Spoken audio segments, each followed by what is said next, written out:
ಕರ್ನಾಟಕ ರಾಜ್ಯ ವೈಜ್ಞಾನಿಕ ಸಂಶೋಧನಾ ಪರಿಷತ್ತು, ವಿಜ್ಞಾನ ಮತ್ತು ತಂತ್ರಜ್ಞಾನ ಇಲಾಖೆ, ಕರ್ನಾಟಕ ಸರ್ಕಾರ, ಮಾನವ ಬಂಧುತ್ವ ವೇದಿಕೆ, ಕರ್ನಾಟಕ ರಾಜ್ಯ ಮತ್ತು ಯಾದಗಿರಿ ಜಿಲ್ಲಾ ಸಂಘಟನೆಗಳ ಸಂಯುಕ್ತಾಶ್ರಯದಲ್ಲಿ ರಾಜ್ಯ ಮಟ್ಟದ 5ನೇ ವೈಜ್ಞಾನಿಕ ಸಮ್ಮೇಳನವು 3 ದಿನಗಳ ಕಾಲ ಜರುಗಲಿದೆ ಎಂದು ಸಂಶೋಧನಾ ಪರಿಷತ್ನ ಕಾರ್ಯದರ್ಶಿ ಡಾಕ್ಟರ್ ಶಿವರಂಜನ್ ಸತ್ಯಂಪೇಟ್ ಹೇಳಿದರು. ಕಲಬುರಗಿಯ ಪತ್ರಿಕಾ ಭವನದಲ್ಲಿ ಕರೆದ ಸುದ್ದಿಗೋಷ್ಠಿಯನ್ನು ಉದ್ದೇಶಿಸಿ ಮಾತನಾಡಿದ ಅವರು, ಡಿಸೆಂಬರ್ 28, 29 ಮತ್ತು 30ರಂದು 3 ದಿನಗಳ ಕಾಲ ಯಾದಗಿರಿ ನಗರದ ಜಿಲ್ಲಾ ಕ್ರೀಡಾಂಗಣದಲ್ಲಿ ನಡೆಯಲಿರುವ ಸಮ್ಮೇಳನದ ಸರ್ವಾಧ್ಯಕ್ಷರಾಗಿ ಆಯ್ಕೆಯಾಗಿರುವ ಶರಣ ಸಾಹಿತಿ ವಿಶ್ವಾರಾಧ್ಯ ಸತ್ಯಂಪೇಟ್ ಅವರೊಂದಿಗೆ ನಡೆಯಲಿರುವ ಮೆರವಣಿಗೆಗೆ ಸಣ್ಣ ಕೈಗಾರಿಕೆ ಮತ್ತು ಜಿಲ್ಲಾ ಉಸ್ತುವಾರಿ ಸಚಿವರಾದ ಶರಣಬಸಪ್ಪ ದರ್ಶನಪುರ ಅವರು ಚಾಲನೆ ನೀಡಲಿದ್ದಾರೆ. ಇನ್ನು ಯಾದಗಿರಿಯ ಶಾಖಾಮಠದ ಪೂಜ್ಯರಾದ ಶಾಂತವೀರ ಗುರು ಮುರುಘರಾಜೇಂದ್ರ ಸ್ವಾಮೀಜಿ, ಚಿಗರಳ್ಳಿಯ ಪೂಜ್ಯರಾದ ಸಿದ್ದಬಸವ ಕಬೀರಾನಂದ ಸ್ವಾಮೀಜಿಗಳು ದಿವ್ಯ ಸಾನ್ನಿಧ್ಯ ವಹಿಸಲಿದ್ದು, ಸಮ್ಮೇಳನದ ಧ್ವಜವನ್ನು ಯಾದಗಿರಿಯ ಶಾಸಕರಾದ ಚನ್ನರೆಡ್ಡಿ ಪಾಟೀಲ್ ತನ್ನೂರ್ ಅವರು ಹಸ್ತಾಂತರಿಸುವವರು. ಇನ್ನು 3 ದಿನಗಳ ಕಾಲ ನಡೆಯಲಿರುವ ಸಮ್ಮೇಳನದಲ್ಲಿ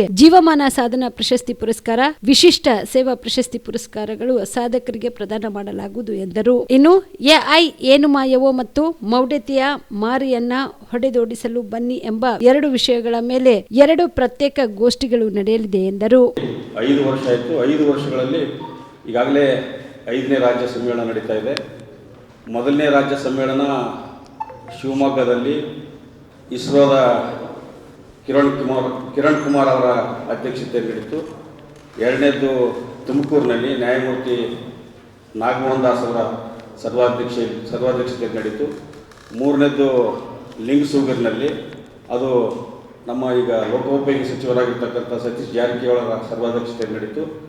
4ನೇದು ಬಾಗಲೂರಿನಲ್ಲಿ, ಬೆಂಗಳೂರಿನ ಸಮೀಪದ ಬಾಗಲೂರಿನಲ್ಲಿ ನಡೀತು. ಅದು ಮಾಜಿ ಸಚಿವೆ ಮತ್ತು ಚಿತ್ರನಟಿಯಾಗಿರ್ತಕ್ಕಂಥ ಉಮಾಶ್ರೀ ಅವರ ಅಧ್ಯಕ್ಷತೆಯಲ್ಲಿ ನಡೀತು. ಇದೀಗ ಯಾದಗಿರಿಯಲ್ಲಿ ಇದೇ 28, 29, 30ರಂದು ನಡೀತಾ ಇದೆ. ಕಳೆದ 4-5 ವರ್ಷಗಳಲ್ಲಿ ಪ್ರತಿ ವರ್ಷ ನಾನು ನಾಯಕಿ ಅನ್ನುವಂಥ ತರಬೇತಿ ಕಾರ್ಯಕ್ರಮಗಳನ್ನು ಮಾಡ್ತಾ ಬರ್ತಾ ಇದೆ.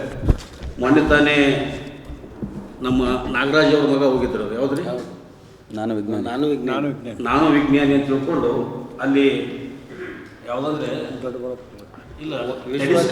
ತಯಾರಿಸುವಂಥದ್ದು. ಅಂದರೆ ಇಲ್ಲಿನ ವಿದ್ಯಾರ್ಥಿಗಳು ರಾಜ್ಯದ ಅನೇಕ ಜನ ಹೋಗಿದ್ದರು. ಅವರಲ್ಲಿ ಇವ್ರ ಮಗ ಕೂಡ ಹೋಗಿದ್ದ. ಸುಮಾರು 19 ದಿನಗಳ ಕಾಲ ನಡೆದಿರ್ತಕ್ಕಂಥ ದೊಡ್ಡಬಳ್ಳಾಪುರದಲ್ಲಿರ್ತಕ್ಕಂಥ ಈ ಕಾರ್ಯಕ್ರಮದಲ್ಲಿ ರಾಜ್ಯದ ಬೇರೆ ಬೇರೆ ಜಿಲ್ಲೆಗಳ ಕಾಲೇಜು ವಿದ್ಯಾರ್ಥಿಗಳು ಭಾಗವಹಿಸಿದರು. ಅಂದರೆ ಅಲ್ಲೇ ಅವರು ಟೆಲಿಸ್ಕೋಪ್ ಹೇಗೆ ತಯಾರಿಸಬೇಕು ಅನ್ನುವಂಥದ್ದನ್ನು, ಮತ್ತು ಇದು ವಿಶ್ವ ದಾಖಲೆ, ಗಿನ್ನಿಸ್ ದಾಖಲೆಯಾಗಿ ಕೂಡ ಮಾರ್ಪಟ್ಟು ಜೀವ super speciality trauma emergency 24x7 ತುರ್ತು ಚಿಕಿತ್ಸಾ ಸೌಲಭ್ಯವುಳ್ಳ ಆಸ್ಪತ್ರೆ. ತಜ್ಞ ಅನುಭವಿ ವೈದ್ಯರ ತಂಡದಿಂದ ಜೀವ ಸೂಪರ್ ಸ್ಪೆಷಾಲಿಟಿ ಆಸ್ಪತ್ರೆ ಪ್ರಾರಂಭ.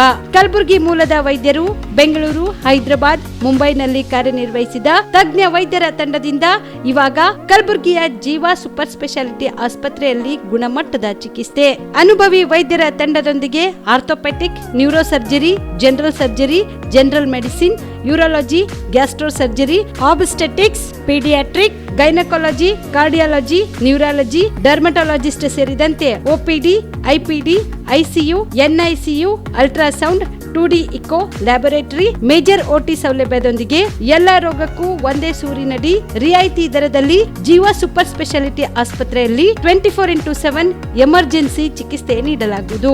ಹೆಚ್ಚಿನ ಮಾಹಿತಿಗಾಗಿ ಸಂಪರ್ಕಿಸಿ ಜೀವ ಸೂಪರ್ ಸ್ಪೆಷಾಲಿಟಿ ಆಸ್ಪತ್ರೆ, ನ್ಯೂ ಜೇವರ್ಗಿ ರಸ್ತೆ, Santosh colony, Kalaburagi. Mobile number 9380736005ಗೆ ಸಂಪರ್ಕಿಸಿ.